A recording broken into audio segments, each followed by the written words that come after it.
Alhamdulillahilladzi azhaba 'annal hazan. Inna rabbana laghafurun syakur. Ketika akan melakukan suatu ibadah, ketika mau salat, puasa dan yang lainnya.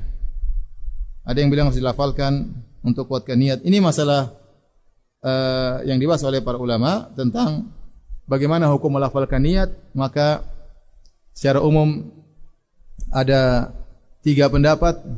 Ada yang mengatakan di mustahab, yaitu dianjurkan. Ini pendapat ulama Syafi'iyah, terutama ulama Syafi'iyah mutaakhirin. Mereka berkata melafalkan niat dianjurkan untuk mengkokohkan niat dalam hati, ya.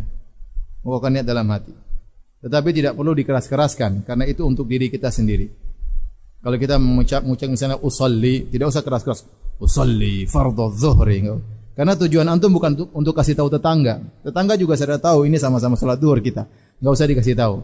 Tetapi maksudnya untuk mengokohkan isi hati, maka kita melafalkan dengan sir usolli fardhu zuhri untuk menguatkan isi hati kita. Ini pendapat banyak ulama Syafi'iyah.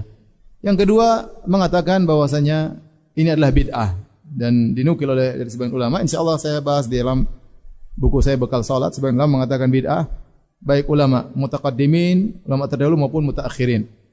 Bid'ah kenapa? Karena Nabi SAW tidak pernah mengerjakan sama sekali.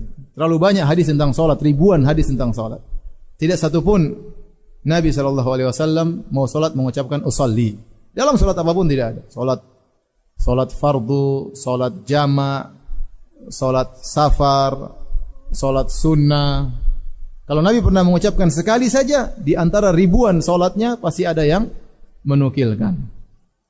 Lebih daripada itu, para sahabat yang mencontohi sunnah Nabi SAW, dan mereka bermacam-macam modelnya. Ada sahabat yang maksudnya dekat dengan Nabi SAW. Ada sahabat yang merupakan Arab Badui yang tidak tinggal di kota, ya.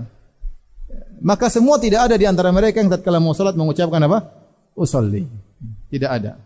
Seandainya kalau kita mengatakan kita kan tidak seperti sahabat, maka kita butuh menguatkan niat. Kita bilang di zaman Nabi juga ada Arab Badui yang baru masuk Islam. Arab Badui juga yang baru masuk, yang mungkin secara pendidikan mereka tidak seperti orang-orang sekarang secara pendidikan, karena mereka tinggal di Badui kemudian bekerja mengurus ternak atau mengurus kebun, ya. Mereka juga tidak diajarkan oleh Nabi untuk mengucapkan apa? Usolli, ya. Oleh karenanya tidak ada satu hadis pun yang menjelaskan Nabi pernah mengucapkan usolli. Jangankan hadis yang sahih, hadis yang dhaif pun tidak ada. Jangan hadis yang dhaif, hadis palsu saja tidak ada. Dari sini sebenarnya mengatakan bahwasanya mengucapkan usolli adalah hukumnya bid'ah, ya. Hukumnya bid'ah. Ya, sebagian ulama mengatakan tidak sampai berderajat bid'ah, karena ini masalah khilafiyah, cuma tidak disyariatkan. Inilah kira-kira 3 pendapat berkaitan dengan masalah melafalkan niat.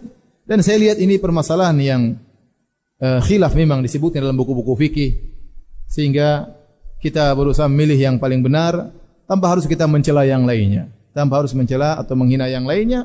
Kita jelaskan bahwa yang lebih benar tidak perlu melafalkan niat. Karena kata Nabi SAW, khairul huda Muhammadin SAW. Sebaik-baik petunjuk Nabi SAW. Sebaik-baik salat adalah salat Nabi SAW. Jika Nabi salatnya tidak melafalkan niat, maka kita juga tidak melafalkan niat, ya.